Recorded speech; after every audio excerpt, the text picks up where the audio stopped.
turno. Grabar. John Medina y... ¿verdad? Ok.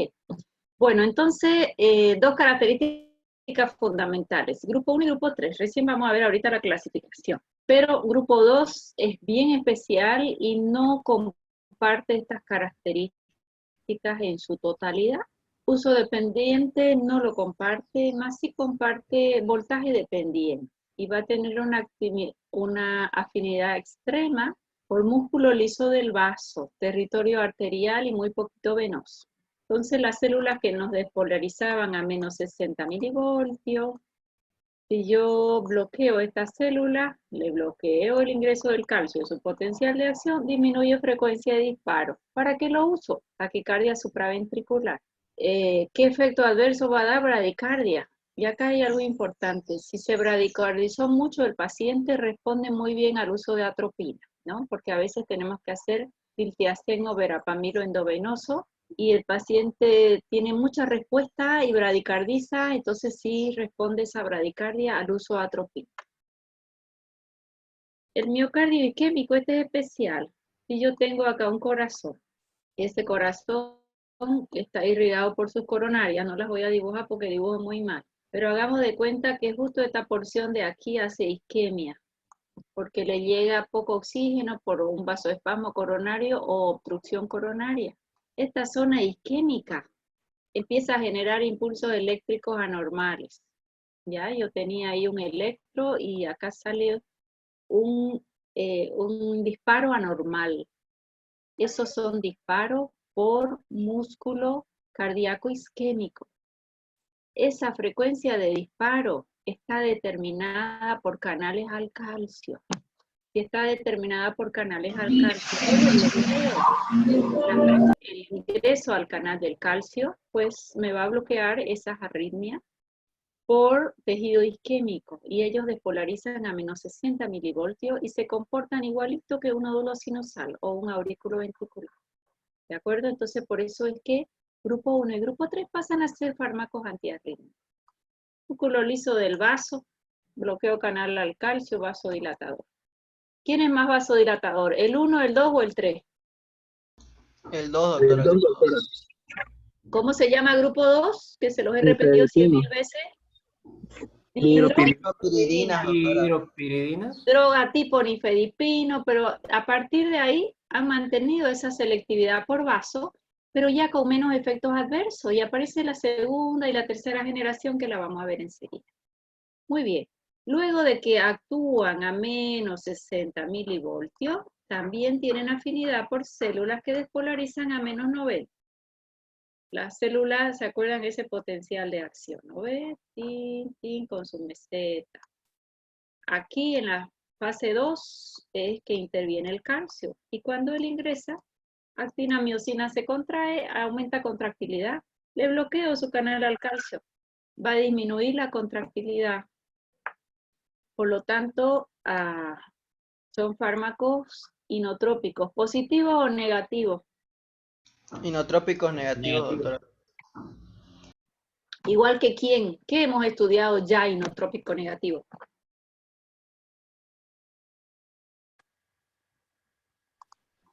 ¿Qué otros fármacos son inotrópicos negativos? Cardioprotectores. Betabloqueantes, doctora. Betabloqueante, doctor. Eso, ¿por qué les hago la reflexión? Porque de pronto después se empiezan a combinar los fármacos y se van a combinar los efectos. Con un betabloqueante, los dos son cardiodepresores. Estoy hablando de grupo 1 y grupo 3. El grupo 2 del medio se comporta diferente. ¿Ah? Bien, entonces son inotrópicos negativos y también las fibras de Purkinje, que bueno, la idea es que Purkinje no solo conduzca el impulso eléctrico y no lo produzca, porque es que casi incompatible con la vida si él es el que va a generar los impulsos eléctricos. ¿En qué pacientes se van destruyendo las células de nódulo sinusal y después queda con un ritmo aurículo-ventricular y después de las de His o de Purkinje? Casi En los pacientes chagásicos. Paciente chagásico. Muy bien, muy bien. Bueno, esto lo hemos visto ya 100.000 veces, ¿no? Acá está más bonito dibujado, nada que no sepan, nódulo sinusal y aurículo ventricular. Acá tengo la clasificación. En los libros van a encontrar bencil o fenil o aril, es lo mismo, ¿ya? Aril, bencil o fenil, alquilaminas son sinónimos. A ese grupo fenil se le llama aril también. Droga tipo verapamilo. Siempre yo hablo, el grupo 1, este 1 son números ordinales o cardinales, ¿qué se dice? Creo que cardinal. Y el grupo 3, no en romano vamos a clasificar a los antiarrítmicos, grupo 1, 2, 3 y 4. Pero a los antagonistas de calcio no son números romanos. Este 1 y este 3 se comportan similares. Y este es el grupo 2 del que tanto hablamos, de HP, dihidropiridina. ¿Ya? Hay un grupo nuevo, les decía que es el grupo 4, lo he puesto bien separadito, y bloquean los canales tipo T, pero en la práctica clínica todavía no están comprobados ni se usan, es el tetratrol y este otro nombre es raro, pero ni se los voy a preguntar porque no los usamos, ¿ya? O sea que sí pudiéramos decir que los antagonistas del calcio hay 4 grupos, en clínica usamos solo 3. Grupo 1 y 3 son primos hermanos, pero el grupo 2 sale un poquito fuera hasta de sus características. Todos tienen afinidad por el vaso, sí, músculo liso del vaso, pero grupo 1 y grupo 3 además por células automáticas, mientras que este grupo 2 se va a comportar diferente. Verapamilo es clasificado o su indicación es un antiarrítmico. Los antiarrítmicos son 4 grupos. El grupo 1, bloqueante de canales al sodio, ya lo vamos a estudiar, que se vuelve a clasificar en 1A, 1B, 1C. El grupo 2 ya lo hemos estudiado, son los beta bloqueantes. El grupo 3, un fármaco solito, que se lleva el mecanismo de acción de todos los antiarrítmicos que existen hasta hoy, que se llama amiodarona. A veces entra sotalol ahí. Y el grupo 4 son los antagonistas de calcio, ¿ya? O sea que en antiarrítmicos tengo 4 grupos. El último grupo, antagonistas de calcio. Pregunto, dentro de los antagonistas de calcio, ¿qué grupos serán antiarrítmicos? ¿El 1, el 2, el 3 o el 4? El 1 y el 3. El 1 y el 3. Más claro agua, ¿no? Se puede repetir 100.000 veces. El 1 y el 3. ¿Ok? O sea que verapamilo es un antiarrítmico, sí. ¿Por qué es antianginoso? Porque genera una ligera vasodilatación en coronaria. No muy ligera, una buena vasodilatación coronariana, territorio arterial con afinidad en coronarias. Bien, ¿y por qué es antihipertensivo? Por la La vasodilatación. vasodilatación arterial disminuiría esa presión arterial. Sí, resistencia periférica del vaso. ¿Y por qué es antiarrítmico? Disminuye la velocidad de disparo. Disminuye la frecuencia de disparo. Disminuye frecuencia de disparo, disminuye los focos ectópicos por un miocardio isquémico. Muy bien. De ahí me voy a ir al grupo 3, que es su hermano. Diltiazem. ¿Qué dice acá para diferenciar verapamilo del diltiazem? Su afinidad por el vaso es 1000 veces menor que la del nifedipino. Fíjense las cifras que les doy. Comparemos nifedipino, que de este hablamos porque es el más conocido. Verapamilo es 100 veces menos vasodilatador que nifedipino, 100 veces. Y diltiazem, 1000 veces menos vasodilatador que nifedipino. Si yo los tuviera que tener en orden, nifedipino se lleva las flores, el más vasodilatador, tan vasodilatador que lo tengo que hacer reta. Le sigue con 100 veces menos de efectividad verapamilo y 1000 veces menos diltiazem. Esa es la diferencia que hay entre ellos, ¿de acuerdo? Diltiazem entonces el menos vasodilatador. Es bueno, que la hidropiridina con 1000 veces más.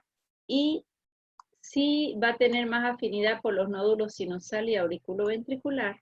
Por lo tanto, ¿qué efecto farmacológico va a tener? Antiarrítmico, antianginoso y finalmente antihipertensivo. ¿Quién va a hacer más hipotensión? ¿Nifedipino, verapamilo o diltiazem? Nifedipino. ¿Quién le sigue? Verapamilo. Verapamilo. ¿Y quién es el último de la fila? Diltiazem. Ok, perfecto. Doctora, disculpe. Le quería hacer Disculpado, una consulta. dime. Es que cuando estaba leyendo sobre este grupo de fármacos, Ya, mencionaba de que en el caso del nifedipino,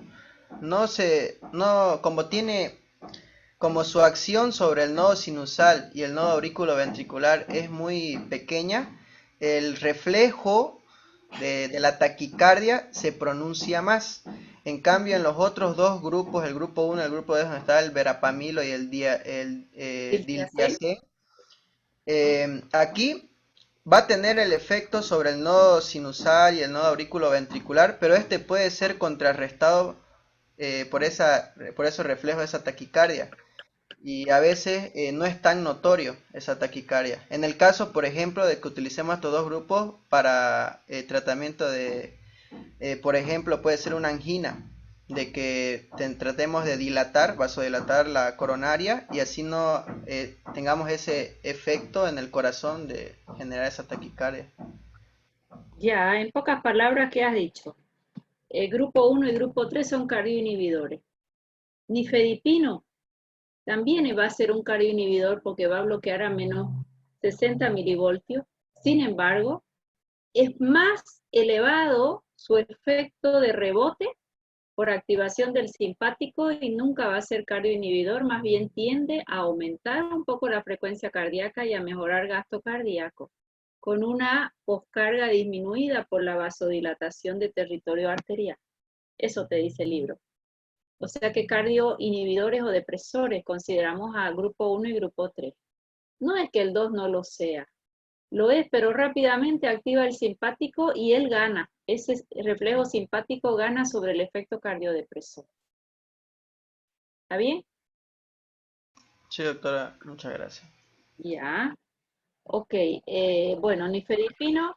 Y a partir de nifedipino empieza una segunda generación. ¿Qué intenta hacer esta segunda generación? Intenta farmacológicamente que el efecto no sea tan brusco de la vasodilatación. Son diferencias nada más farmacocinéticas. Y que el efecto dure por más tiempo, porque nifedipino solito sin el retar dura poco tiempo.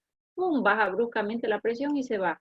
En cambio, el retar no dura 8 horas o 12 horas en el paciente. Y si es un retar oros, nifedipino oro, el más caro, ese viene los 60 miligramos para liberar en 24 horas. ¿Ya? Estos Doctora, productos, disculpe. sí, espérame un segundín antes que se me vaya este concepto. Estos productos, cuando decimos de liberación sostenida, hay grandes diferencias interindividuales. Imagínense un paciente que tiene estreñimiento o un paciente que tiene un aumento de peristaltismo. O sea que no estoy hablando de una absorción que siempre sea regular, ¿de acuerdo? Yo voy a hablar de una variabilidad interindividual, incluso en el mismo individuo. Si hay estreñimiento, pues la liberación va a ser mayor, y si hay un aumento del peristaltismo, no le va a dar tiempo a disolverse al comprimido y probablemente se elimine antes, ¿ya? O sea que en todo lo que es liberación retardada siempre hay que ver las características intestinales del paciente, es muy importante. O imagínense un colon chagástrico donde la defecación es cada 3 a 5 días. La probabilidad de intoxicación es mayor, que ya en ese paciente él tiene una detoxificación hepática pésima, porque materia fecal que no se fue, el intestino solo sabe absorber y la sigue absorbiendo, y lo que va a absorber son toxinas. Por eso que las heces se van endurando y a veces hace un fecaloma, ¿de acuerdo? O sea que no es que yo diga liberación oros y la dé alegremente sin estudiar la funcionalidad de ese intestino, ¿de acuerdo?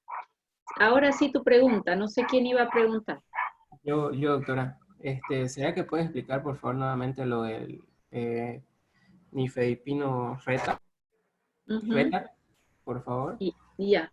Nifedipino llega y su afinidad por vaso es 1000 veces más alta que el diltiazem y 100 veces más que verapamil. Entonces lo da y ¡pum! Hipotensión brusca, taquicardia refleja. Hasta ahí lo hemos entendido. Él llega rápido porque es muy liposoluble, actúa rápido y baja la presión rápido. Por lo tanto, ya está prohibido su uso y solo usamos el retar. liberación sostenida. Lo que tenemos de ¿qué es liberación sostenida? Esta es mi cápsula. Esto es la parte más interna, o mi comprimido. Se puede hacer, a ver, mejor hago una gráfica, ¿ya? Vamos a dibujar acá, una cápsula. Una cápsula es una cubierta con su tapa de gelatina. Y en esa cápsula dentro hay unos granulitos. Estos granulitos los hay de diferentes colores generalmente. Vamos a cambiar de color, ya. De diferentes colores. ¿Qué va a significar aquí cada color?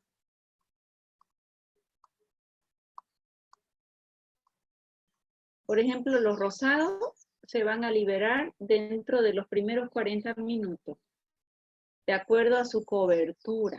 Y esta cápsula llega y se rompe en el intestino. La rompió el estómago y se liberó el intestino.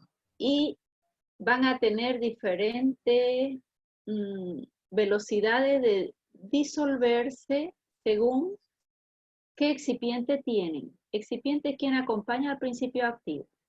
Hagamos de cuenta que los rosados se liberan en cuanto llega al intestino porque se disolvió rápido y se absorbe. Pero los azules tienen que estar en ese pH alcalino y se liberan más lentamente en 2 horas por quien le acompaña, quien es su excipiente. Los otros amarillos en 4 horas y los otros en 8. Ese es el nifedipino Retar, el que más usamos, de 20 miligramos. O sea que esos pequeños gránulos tienen velocidades para disolverse diferentes. Y me va a cubrir 8 horas. Y como no todo se va a liberar junto, hace que la hipotensión no sea brusca. El que es oros no se va a liberar todos en 8 horas, sino que van a tener otro gránulo, vamos a hacerle un color negro, que se van a liberar a las horas 12, y habrá otro gránulo que lo vamos a hacer de color verde y se va a liberar a las horas 16. O sea que yo estoy hablando de una cápsula de liberación sostenida, que puede ser que dure 8 horas o puede ser que dure 24 horas. La de 24 horas va a ser más cara, el paciente tomará una por día y tomará no 20 miligramos sino 60.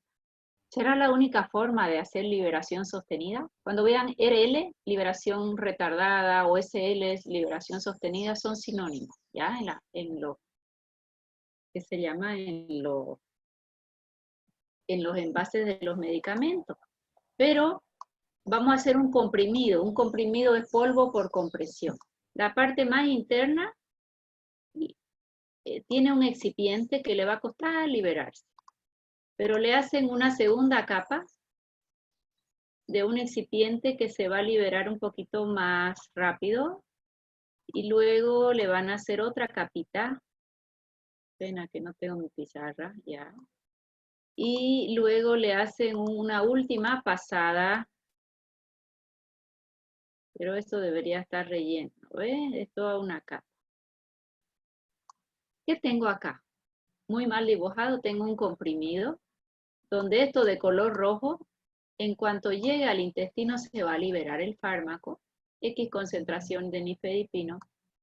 A las 2 o 4 horas se va a liberar, recién se va a disolver la celeste y se libera. Luego esta de color violeta, y esta última se va a liberar más o menos a la hora 6 y va a durar hasta la hora 8. O sea que yo tengo un comprimido de liberación retardada o sostenida, y acá tengo una cápsula que se rompe la cápsula y su contenido son gránulos que tienen diferentes velocidades de disolución y de absorción.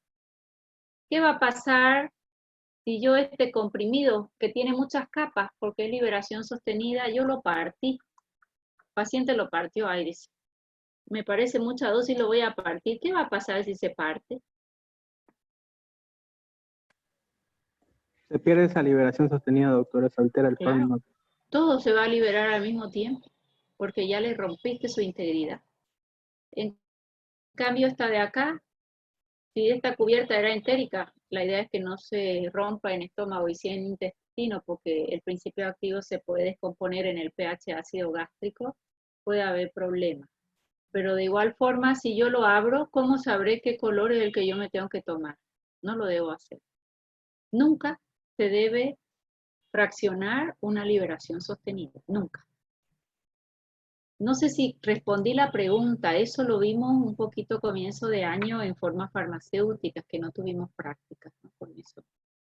Sí, doctora, respondió excelente. Solo que no entendía lo de retar y oro. Ujú. Ya me quedó clarísimo. Ya, Gracias. ok. Eso es importante, que nos quede claro. Yo puedo repetir muchas veces, ya yo tengo mucha paciencia cuando me responden, así que tienen que responderme para que yo no pierda la paciencia. Reta, liberación sostenida. Oros, el más caro de todos, para 24 horas, ¿ya? Bueno, ¿dónde nos hemos quedado? Vamos borrando, ya. Estaba por acá. Nifedipino, entonces solo retar, si no, no lo acepto. Yo todavía lo he visto usar mucho, el nifedipino normal. Venían anaranjaditos, era como les decía, lo pinchaban y lo colocaban debajo de la lengua y a veces no era lo mejor. Amlodipino, lo vamos a estudiar mucho, amlodipino, porque es muy usado en hipertensión. Efecto cardíaco mínimo, es vascular su efecto, es más sostenido, con menos dosis voy a tener un efecto sostenido y es de semivida más larga. O sea que básicamente al nifedipino, el amlodipino hoy lo está sustituyendo con muy buena performance. Performance es su farmacocinética, su forma de comportarse, que lo puedo dar cada 12 horas o cada 24 horas, con una franja terapéutica de 2.5 hasta 10 miligramos, que viene de 5 y de 10, pero sí lo pudiera fraccionar, porque ese no necesita hacer reta, ¿de acuerdo? O sea que una segunda generación ya me ha hecho que este efecto, que es bastante hipotensor, no sea brusco y dure más tiempo. Gran ventaja, netamente farmacocinética. Después el nimodipino tuvo su boom. ¿Por qué? Porque el nimodipino tiene mucha afinidad por territorio cerebral, entonces se puede considerar que sea un vasodilatador cerebral. ¿A qué paciente le quiero dar un vasodilatador cerebral? Muy relacionado a la edad. Cuando hay una hemorragia cerebral. Ya, ese es ¿Un su... X-ray químico, doctora? Una protección intracraniana. Ya, han leído y me agrada. Más yo que esperaba que me digan, tercera edad, se olvidan de todo el mundo se olvida, hay bajo flujo cerebral. Entonces el nimodipino se empezó a usar por esa afinidad cerebral, por ser vasodilatador cerebral. Más a lo largo del tiempo y de los estudios se dieron cuenta que no es que sea un vasodilatador cerebral espectacular. Sí está demostrado en hemorragia subaracnoidea. Sangró el paciente y luego de que hubo la hemorragia, viene un vasoespasmo secundario y posterior. Ese vasoespasmo que lo va a dañar más al paciente es bloqueado por nimodipino y se lo usa en hemorragia subaracnoidea, pero dosis muy alta y dentro de las primeras 72 horas y endovenosa. ¿De acuerdo? Dosis bien alta del nimodipino, esa es probablemente su indicación de oro, nimodipino. Más no es que yo me tome un nimodipino a todos, a tercera edad les dan en las cajas generalmente para mejorar la circulación cerebral. Más no está demostrado que tenga ese efecto y con las dosis que usamos, 20 miligramos, viene el nimodipino en vía oral, no cubrió la expectativa que se esperaba, más sí su indicación de oro, hemorragia subaracnoidea para evitar el vasoespasmo que es secundario a la hemorragia, dosis alta endovenosa y dentro de dentro de las 12 primeras horas del evento. ¿Alguien quería preguntar algo? Sí, doctora, es que no entendí si es un vasodilatador en una hemorragia subaracnoidea, ¿no aumentaría el sangrado? No, porque no aumenta permeabilidad capilar. Y cuando hay la hemorragia, secundariamente, los vasos tienden a contraerse y el vasoespasmo es inmediato. Vasoespasmo es contracción. Y viene este fármaco y si hay contracción va a disminuir va a ser mayor hipoperfusión y mayor zona de penumbra y mayor secuela, ¿ya? Solo en la hemorragia subaracnoidea, no es en cualquier hemorragia. Sin embargo, no es un efecto que esté 100% efectivo en todos los pacientes. Ya hay un estudio, Laura creo que se llama, no me acuerdo el estudio, más muchos te dicen la evidencia siempre le da clase A, B, C, y no es clase A. Clase A es que en todos los pacientes se va a comportar así.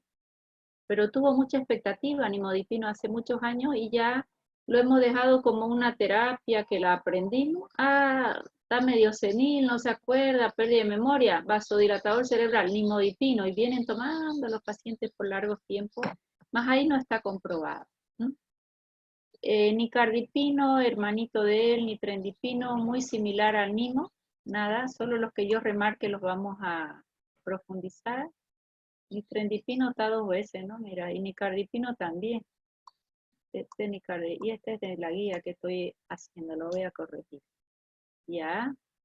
Y tercera generación, con este me quedo. Lercanidipina, que ya lo tenemos. Ventajas, semivida más larga todavía, la hipotensión no es brusca y menos efectos adversos. Cuando yo hablo de efectos adversos sin haber avanzado, grupo 2, nifedipino. ¿A quién se le ocurre un efecto adverso y por qué? Por mecanismo de acción. La taquicardia, doctor. Taquicardia refleja. Otro. A ver, todo quiero que taquicardia refleja por la vasodilatación brusca. O, a ver, otro alumno con otro efecto y por qué. La hipotensión brusca, doctor. Hipotensión. ¿Y la hipotensión qué me produce en el paciente? Después va a liberar simpático. Y Mareo. ¿Qué más? Somnolencia. Somnolencia. ¿Qué más? Sí, ¿Y en esófago? síncopes. Síncope por el tema reflejo. Y en el intestino puede haber reflujo, puede haber estreñimiento o diarrea. ¿Ok?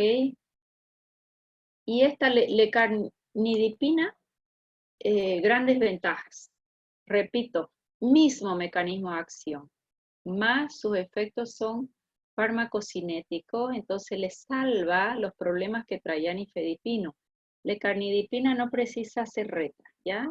Como antihipertensivo se lleva la flor, como antianginoso también, más él no dice antiarrítmico, pese a que no nos va a hacer esa hipotensión brusca. Bueno, este y este ya hemos hablado, ¿no? Vamos a seguir avanzando.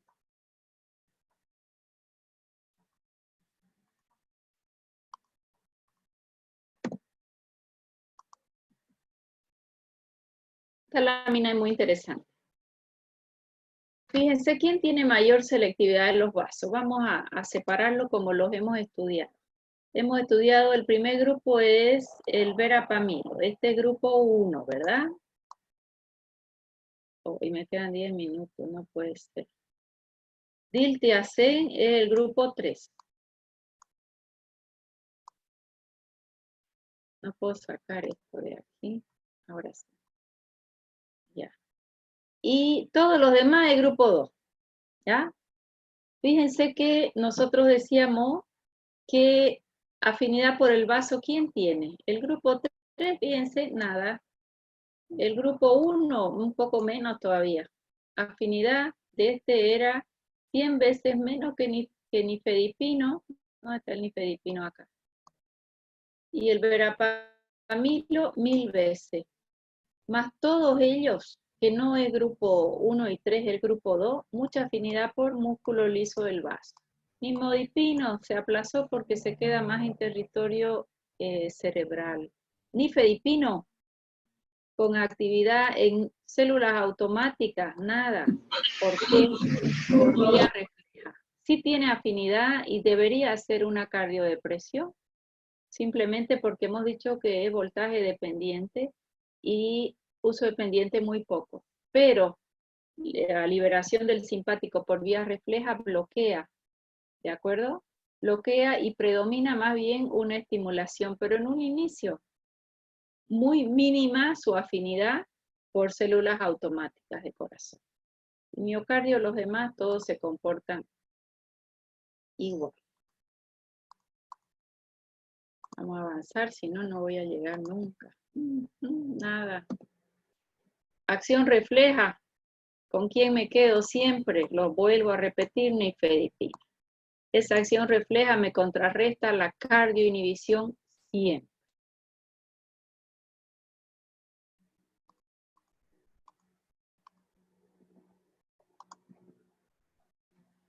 Potente acción vasodilatadora, lo hemos dicho. Pequeñas arterias de resistencia, sí. Buena afinidad, lo hemos dicho, arterias coronarianas. Ojo, no más que nitratos y nitritos. Nitratos y nitritos con mucha afinidad. Territorio renal, baja y cerebrales nos quedamos con el nimodipino. ¿Ah? La acción vasodilatadora ya la hemos mencionado. Muy poco afecta territorio venoso.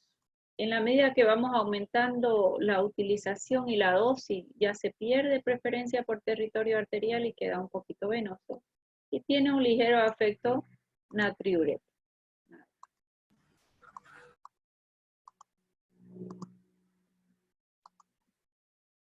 Flujo cerebral, el nimodipino, ya está. Taquicardia refleja, ya hemos hablado hartísimo. Esto es interesante. Fíjense ustedes, el nifedipino, vaso sobre corazón 10, dice. ¿Qué significa que sea alto esto? Que sobre los vasos es muy alta y el corazón muy baja. Pero verapamilo y diltiazem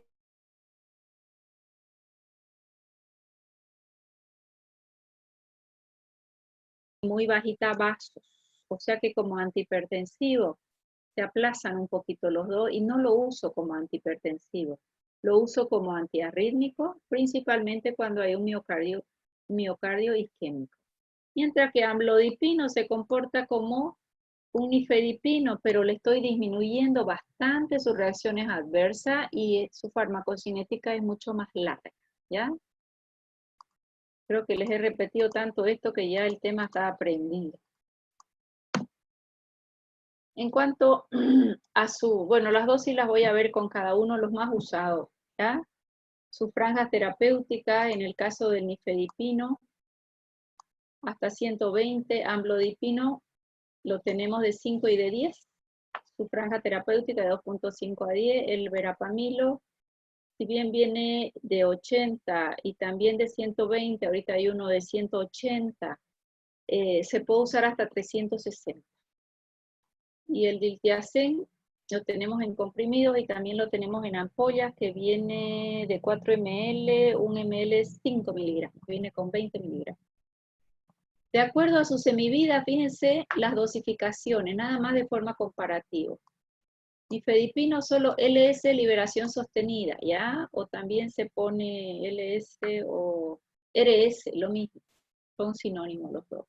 Su intervalo solo del sostenida, de 20 miligramos de cada 8. Si es el de 60, el oro es una vez al día. Pero aquí, remarcado en amarillo, amlodipino. ¿Por qué amlodipino? Porque ya viene su farmacocinética mucho más lenta, semivida más larga. Entonces, con una vez al día, generalmente es suficiente, de acuerdo a la respuesta clínica del paciente, pero por su propia farmacocinética. Verapamilo, retar no tenemos, y diltiazem sí viene unos retar. Son de semivida corta, lo hacemos cada 8 horas. Biodisponibilidad, eliminación, ¿qué más me interesa acá? Semivida.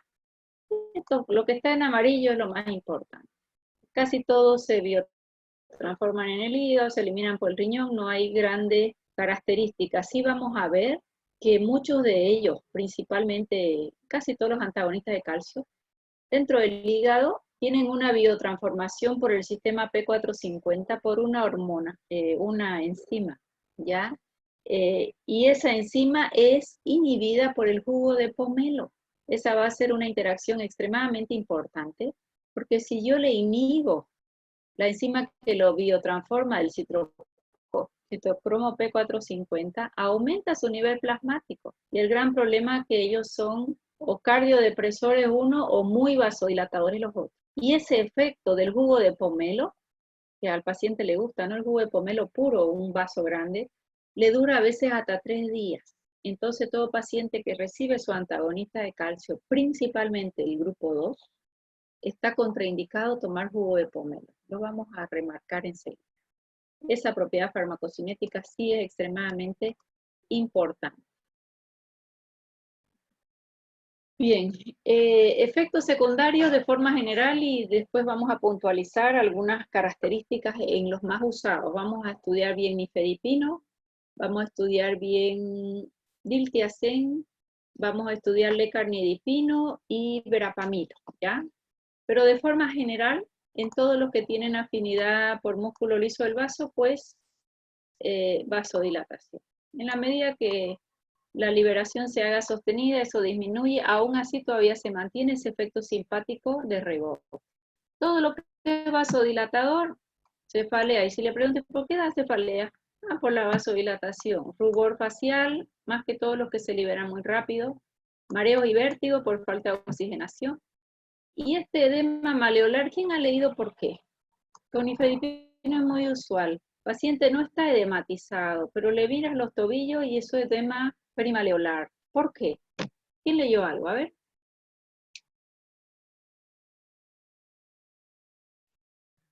Dilatación precapilar. La dilatación precapilar hace que la sangre no nos pueda retornar y se nos va quedando solamente, no está el paciente edematizado, pero sí los tobillos. ¿Y amanece así el paciente o no? Con el edema perimaleolar. ¿Amanece así el paciente? No. No, doctora. No, pues, porque es por un fenómeno de gravedad que se aumenta esta dilatación precapilar, porque no le permitimos subir. Estamos sentados ahora, estoy